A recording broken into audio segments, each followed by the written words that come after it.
इस कार्यक्रम के प्रायोजक हैं रोजगार डेवलपर्स। नमस्कार, आप देख रहे हैं पल्स 24 न्यूज़। मैं हूं आपके साथ आयुषी रावत। अब वक्त हो चला है आज की नेशनल बुलेटिन का, लेकिन उससे पहले अब रुक करते हैं हेडलाइंस की ओर। इंजीनियरिंग छोड़ मशरूम खेती से बदली अपनी तकदीर। 1000 वर्ग फुट से 6000 वर्ग फुट तक का सफर। मशरूम खेती से 19 परिवारों को मिला रोजगार। अंशदीप इलेक्ट्रॉनिक्स की मंजिल में लगी भीषण आग। शॉर्ट सर्किट से धड़की इमारत, मचा हड़कंप। 3 घंटे बाद आग पर काबू पाया। फीफा वर्ल्ड कप से बड़ा फुटबॉल का उत्साह। झारखंड के खिलाड़ियों ने मांगी बेहतर खेल सुविधाएं। प्रतिभा है भरपूर, सुविधाओं की कमी बरकरार। अवैध आरा मिलों पर वन विभाग की कार्रवाई। छापेमारी में 5 ट्रैक्टर लकड़ियां हुई जब्त। अवैध कटाई मामले में 5 आरोपी गिरफ्तार। तुम दोनों की मेहनत बहुत रंग लाई है बेटा, घर बहुत सुंदर बना है। ये मेरे पापा का घर। पता है, देख तेरे पापा की नेम प्लेट अपने हाथों से लगाऊंगा। नेम प्लेट तो लग चुकी पापा।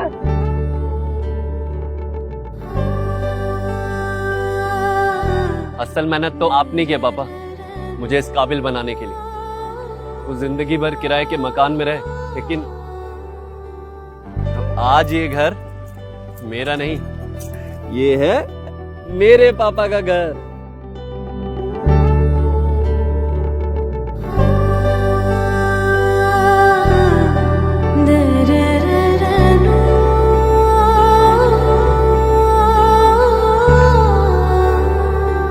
उड़ान सपनों की, आंगन खुशियों का और साथ सकर्णी का।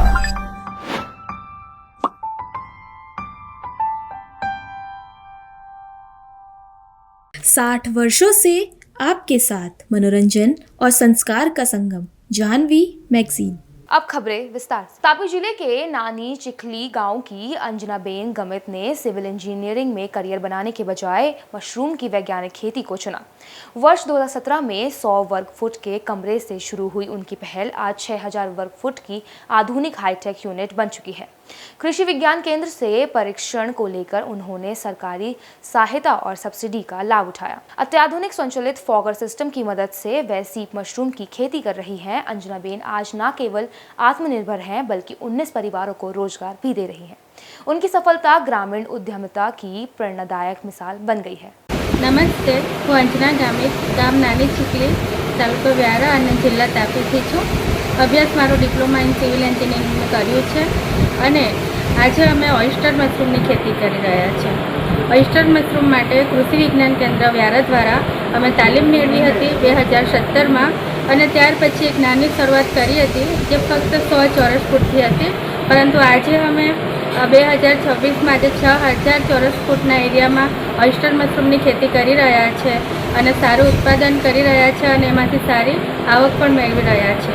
અને એમાં મારી સાથે આજે ટોટલ ભાઈઓ અને બહેનો મળી ટોટલ 19 વ્યક્તિ એમાં પોતાની રોજગારી મેળવે છે. ઓયસ્ટર મશરૂમ એક ખૂબ જ સારો સોર્સ કહી શકાય પોતાની આર્થિક પરિસ્થિતિ સુધારવા માટે અથવા તો આર્થિક આવક વધારવા માટે.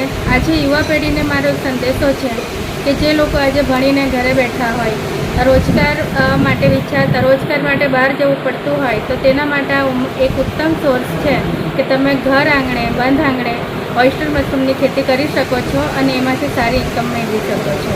ઓયસ્ટર મશરૂમ માટે તમને વધારે રોકાણની જરૂર નથી પડતી અને ખૂબ ઓછા સમયમાં અને ઓછી જગ્યામાં આનું ઉત્પાદન થાય છે અને મૂડીરોકાણ પણ એમાં ખૂબ જ ઓછું છે અને મહેનત પણ ઓછી છે. એક ચોક્કસ જાળવણી હેઠળ આની આપણે ખેતી કરી શકીએ છીએ. સરકારની કઈ યોજનાઓનો લાભ અને આ માટે જો તમે મોટા સ્તર પર ઓયસ્ટર મશરૂમની ખેતી કરવા ઈચ્છતા હોય તો સરકારશ્રીની NHM મારફતે તમે એમાં પ્રોજેક્ટ રજૂ કરી શકો છો, જેનો અમે લાભ લીધો છે અને એમાં ટોટલ 40% સબસિडी મળવા પાત્ર છે. राजनांदगांव के VIP रोड स्थित अंशदीप इलेक्ट्रॉनिक्स की ऊपरी मंजिल में सुबह भीषण आग लग गई। आग लगते ही काले धुआं का गुब्बार आसमान में छा गया और क्षेत्र में अफरा तफरी मच गई। घटना के बाद सड़क पर लंबा जाम लग गया। सूचना मिलते ही पुलिस, फायर ब्रिगेड और प्रशासन की टीमें मौके पर पहुंची। प्रारंभिक जांच में आग का कारण शॉर्ट सर्किट बताया जा रहा है। घटना के बाद दमकल कर्मियों ने करीब 3 घंटे की मशक्कत के बाद आग पर काबू पाया।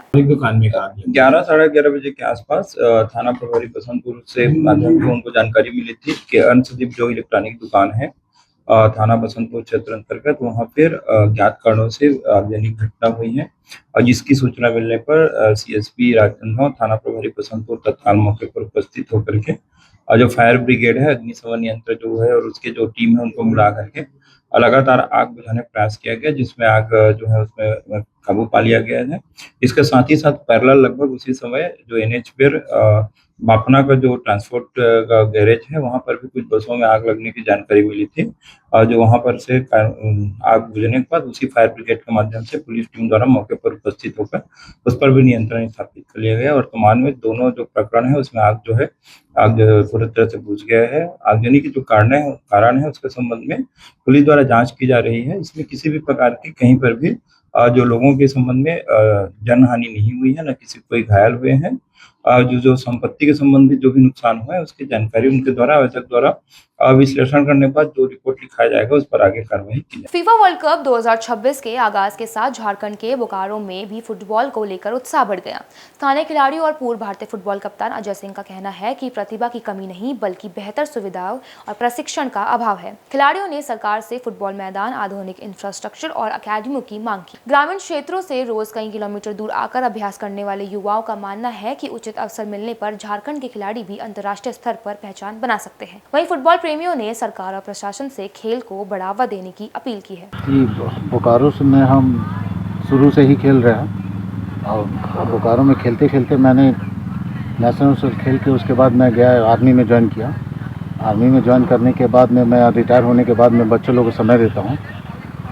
यहाँ बच्चे बहुत ही प्रभावशाली है, हर बच्चे, खास करके ये यहाँ के ट्रैवल बच्चे जो हैं, आदिवासी बच्चे बहुत ही ज़्यादा जागरूक है, बहुत मेहनत करते हैं। बहुत इन लोग के अंदर में फुटबॉल भरा हुआ है, मतलब जेनेटिक है इन लोग के अंदर।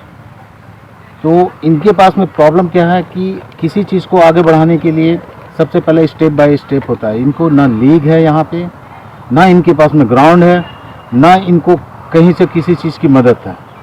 बॉल की कमी, साजो सामान की कमी, ग्राउंड का सबसे पहले तो ग्राउंड की कमी, और तब भी बेचारे बहुत मेहनत करते हैं। मेहनत करने के बाद थोड़ा बहुत आगे बढ़ते हैं, तो आगे बढ़ने के बाद में यहाँ लीग नहीं होता है, जो कि पहला स्टेप लीग है। लीग नहीं होता है, लीग खेलने के लिए को बाहर जाना पड़ता है, बाहर से लीग खेलते हैं। हो गया है 3 साल से हो गया है प्रैक्टिस करते हुए। यहाँ पे उस तरह प्रॉपर ग्राउंड नहीं है सर जी। यहाँ पर तो वैसे ही कोई गोल पोस्ट वाला ग्राउंड नहीं है, जिससे उतना गोल पोस्ट में प्रैक्टिस करने का मौका नहीं मिलता है, शूटिंग वगैरह का। हाँ, इसलिए कमी तो है, ग्राउंड का कमी है, और फिर हम लोग का सपोर्ट जैसे कि बॉल वगैरह, बॉल का कमी हो जाता है, और सब बहुत कुछ है, मार्क का लीडर वगैरह सब। सरकार को यहाँ इसमें ध्यान देना चाहिए, क्योंकि जैसे कि कलकत्ता में जैसे कि कलकत्ता लीग वगैरह पूरा अच्छा से होता है, जैसे झारखंड में उस तरह का लीग नहीं होता है तो यहाँ पे जमशेदपुर लीग थोड़ा बहुत अच्छा होता है।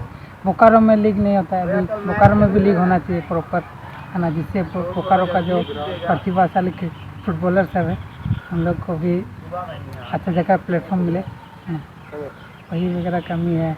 एसोसिएशन को और थोड़ा सा ध्यान देना चाहिए लोकल फुटबॉलर्स के लिए, है ना। देखिए, फुटबॉल का ख़त्म होने का कारण भी है, क्योंकि आप देखे होंगे कि 1950s में और आपका 60-70 तक हम लोग का फुटबॉल बहुत अच्छा रहा, लेकिन अभी का दौर में फ़ुटबॉल बहुत डिट्रॉइट किया है, और आज के डेट में हमारा एशिया में भी अच्छे पोजीशन पे हम लोग नहीं हैं। इसका कारण बहुत सारे कारण हैं।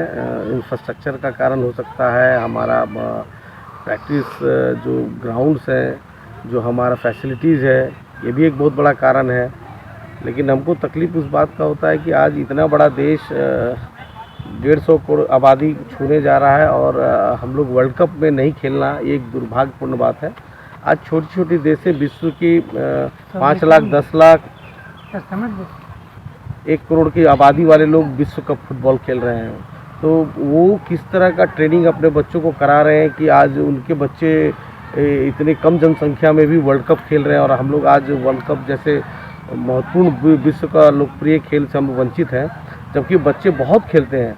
हमारे यहाँ फुटबॉल एक मतलब कहा जाए तो एक तरह का धर्म ही है। यहाँ हर एक बच्चे फुटबॉल खेलते हैं हमारे इंडिया में, लेकिन हम लोग पता नहीं क्यों हम लोग वर्ल्ड कप क्वालिफाई नहीं कर पा रहे हैं, ये दुर्भाग्यपूर्ण बात है। बोकारो वन विभाग और रामगढ़ की संयुक्त टीम ने गोमिया प्रखंड के तुलबुल और ठेठे क्षेत्र में अवैध आरा मिलों पर छापेमारी कर बड़ी कार्रवाई की। गुप्त सूचना के आधार पर हुई कार्रवाई में 5 ट्रैक्टर अवैध लकड़ियां, आरा मिल की मशीनों और लकड़ी चुराने के उपकरण जब्त किए गए। मौके पर 5 लोगों को गिरफ्तार किया गया। मामले की जांच में पता चला कि पहाड़ी क्षेत्र में जंगलों से अवैध कटाई कर लकड़ियां लाई जाती थी। वहीं अब आरोपियों के खिलाफ वन अधिनियम और झारखंड आरा मिल अधिनियम के तहत मामला दर्ज किया गया है।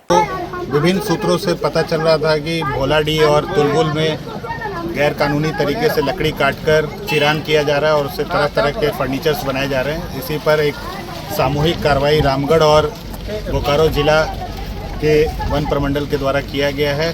इसमें हमारे साथ रेंजर साहब और संलग्न पदाधिकारी मौजूद हैं और ये कार्रवाई इशारा है कि आप लोग ये गलत काम छोड़ दें और यही काम लीगल तरीके से करें तो ज़्यादा अच्छा रहेगा। सर मशीन वगैरह का भी जब्ती हुई है? हमने काफ़ी बृहद मात्रा में चिरान लकड़ी और मशीन और बहुत सारे हाथ के जो टूल्स हैं वो जब्त किए हैं और सब पर अभी विधिक कार्रवाई की जाएगी। पंजाब के लोकल बॉडी मंत्री हरजोत सिंह बैंस के लुधियाना नगर निगम दौरे के दौरान हंगामे की स्थिति बन गई।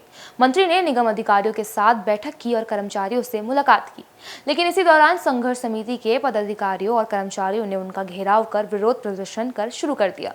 इस दौरान प्रदर्शनकारियों ने पंजाब सरकार और मंत्री के खिलाफ नारेबाजी की। कर्मचारियों का आरोप था कि मंत्री ने उनकी मांगों से संबंधित ज्ञापन लेने और समस्या सुनने का आश्वासन दिया था, लेकिन अभी तक उनकी बात नहीं सुनी गई। ऐसी और खबरों के लिए हमारे साथ बने रहिए। तब तक के लिए नमस्कार। तुम दोनों की मेहनत बहुत रंग लाई है बेटा, घर बहुत सुंदर बना है। ये मेरे पापा का घर। पता है, देख तेरे पापा की नेम प्लेट अपने हाथों से लगाऊंगा। नेम प्लेट तो लग चुकी पापा।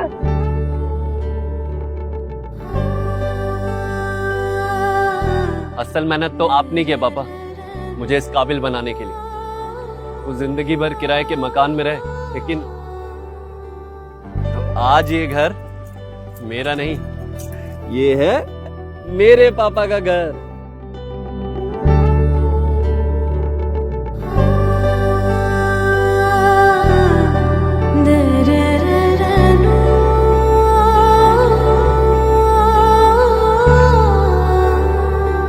उड़ान सपनों की, आंगन खुशियों का और साथ सकर्णी का।